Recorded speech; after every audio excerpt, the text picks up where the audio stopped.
All right, so your transgender ad is catching some steam, and you spoke at an event over the weekend about transgenders in sports. What is your overall message when it comes to this issue? Oh, yeah, it's such an important issue that we're educating people about what's going on. And really what I spoke about was protecting women's private spaces like locker rooms, restrooms, and ensuring that we're not watching more and more teams forfeit games like in the Mountain Conference. We're seeing volleyball teams that are forfeiting games because the team players do not want to play against biological men.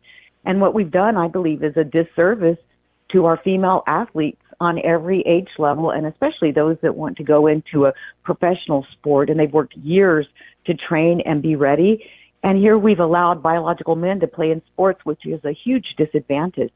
For example, in volleyball, a man will have a height and strength advantage in most cases, and so it's harder to compete against that. You're no longer competing with an equal or a peer. Correct, and that's what we're saying. You know, it's not fair to these girls and women that have worked so hard, trained so hard. I mean, look at the Gila bike race last year over in Silver City.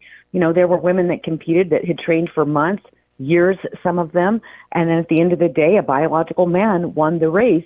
And so, you know, it just isn't fair to these young athletes and to the girls that are thinking they want to go into sports of some kind and then have to be wondering, are they going to have to shower with a biological man? Are they going to be sharing locker rooms with boys? I mean, it's about protecting women's spaces.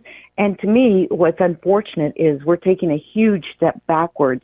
I mean, we worked years to ensure that there would be parity, that there would be an equal playing field, especially as it relates to sports, so that women could compete in sporting events.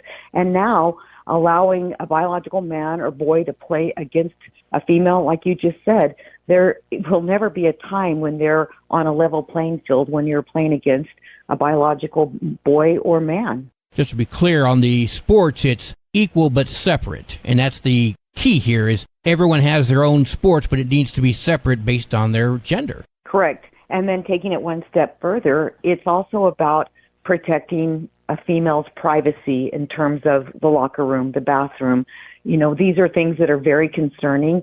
And I believe as we talk about it more and more, you know, parents are going to start looking at whether or not they would allow their young teenage daughter to compete in sports if there's going to be biological boys or young men in the locker rooms. And these are things that I think we need to take very serious. I think it's a safety issue, but certainly a private issue.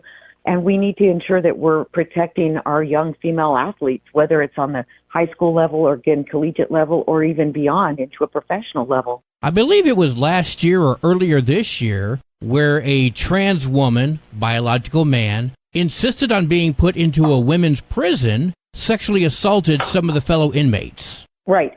And this is why this is so important, because my own opponent, Gabe Vasquez, voted to allow boys, men to play in women's sports, girls' sports, and also voted to allow men and boys to be in girls' locker rooms. And again, just citing the story you're talking about, we are putting women and young girls in harm's way. And it feels like almost on purpose by not being smarter about the policies that are being passed. And so this is becoming a topic that many people are discussing and talking about. And it's more about protecting the rights and the privacy of these young women and these ladies that are working so hard to have a career, you know, an athletic career. Reminds me of the story that Aesop wrote about the wolf in sheep's clothing. And that's exactly what we're dealing with here. Right. And it's sad. And it's really unfortunate that we're taking a giant step backwards when so many people worked so very hard, you know, in the 70s to allow there to be that parity, that the equality. And what I'm concerned about is why aren't more people talking about this, and why aren't more people standing up for these young women or these families or these athletes that are being, you know, injured?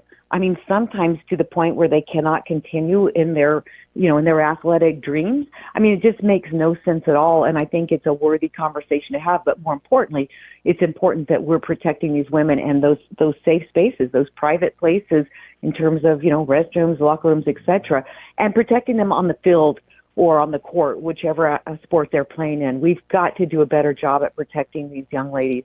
What is the solution? Well, to me, it would be let's not allow biological men and boys to play in girls' sports.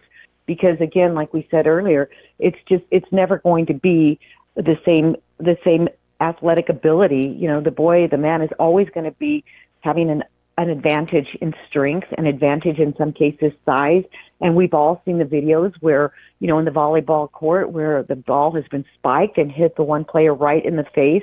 We've seen it in the wrestling match where, one of the female athletes had her head, her skull was injured. It makes no sense to think that this is somehow fair. And then you think about these girls and women that practice and train just as equally hard as men do, and then have to be playing sports against, a biological man. It just makes no sense whatsoever. And I think we have to do a better job of keeping them separate, because these ladies deserve the opportunity to excel in their sport of choice, whether it's in the high school arena, collegiate, or beyond. A few years ago in Tularosa, they had a young lady serve as the team's kicker on the football team. A few years prior to that, I believe it was Missouri, had a woman as a kicker. Should we end that type of participation as well? I think we have to keep it separate. I really do, as it relates to sports, because we risk having somebody injure a female kicker or a female player that's playing in a predominantly man sport, say, for instance, football. But on the other hand, we risk the women that are playing on, volleyball teams that are at risk of being, again, having that ball spiked in the face, or wrestling, etc. So, when we look at it, just the bigger picture for the safety, just the safety issue of it in terms of injury, we have to be very careful and protect women on both sides, whether the woman wants to play in the men's field, predominantly with men, or vice versa. And I think it's just the smart thing to do. But what really concerns me is this invasion of the private space and putting our kids in those situations where they're uncomfortable. It has to be, humiliating in some cases. I just can't imagine the emotional thought process they must be having. And I think it discourages younger girls from wanting to get into athletics because of just not the unknown. Are they going to have to share a locker room with a boy? Are they going to be able to compete with somebody after they've worked years for preparation that is going to be possibly stronger, taller, bigger than they are, where in most cases it's impossible for a woman to beat a man? And so I think it's just unfortunate that we're even seeing this happen right now, and we've got to protect these girls. And on the flip side, a girl or woman in a men's locker room is just as much danger. I think so, absolutely. And so it just kind of goes back to all the work that had been done early on to ensure that women could play in sports and could have that equality.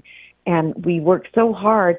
And now I would love to see more women standing up saying, hey, we've gotten this far, and we've got these amazing athletes all over the country, all over the world, but now we're putting them at harm's way because of just these crazy policies that are coming out and being voted on. And I think we have to do a better job of protecting the women in these sports. I believe it was in the 1970s where the first time the transgender athlete issue came up, and it was overwhelming to say no. So it is interesting that we are revisiting this once again, but I do agree with you on the safety issues. We do need to protect them. Moving on, I know you're a busy woman, so I'm going to get out of your hair quick, but I do want to know, we're about a month out from election. How are you feeling, and what's the vibe you're feeling on the ground? Yeah, I think there's a lot of excitement, and obviously I think as it gets closer, we'll see even more just organic, excitement. I have had a great time traveling all over the district, meeting lots of new people,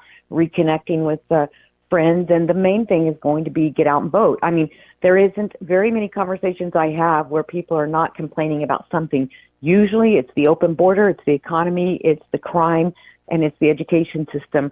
And if we want to fix these things, we have to get out and vote. And honestly, I think that party affiliation sometimes gets in the way of good policy discussions because we have a lot more in common than not.